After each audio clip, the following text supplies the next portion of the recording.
ফরাত নদীর তীরে একদা এক বৃদ্ধ লোক খুব দ্রুত অজু করলেন। এত দ্রুত অজু করলেন যে তার অজুই হলো না। অতঃপর পূর্বের মতো তাড়াহুড়ো করে নামাজ আদায় করলেন, যার দরুন তার নামাজে খুশু খুজু কিছুই উপস্থিত ছিল না।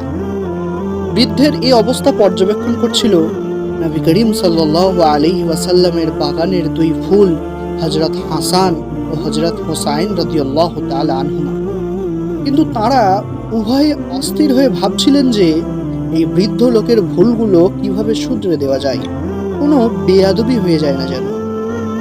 তখন তারা খুব চমৎকার ও বিনয়ী পন্থা অবলম্বন করলেন। যখন বৃদ্ধ লোকটি নামাজ শেষ হলো, তখন তারা বিনয়ের সুরে তাকে বললেন, জনাব, আপনি আমাদেরকে একটু সময় দিবেন? বৃদ্ধ সম্মতি প্রকাশ করলে তারা বললেন যে আমরা ওযু করব এবং নামাজ আদায় করব, আপনি দয়া করে আমাদের ভুলগুলো শুধরিয়ে দেবেন। অতঃপর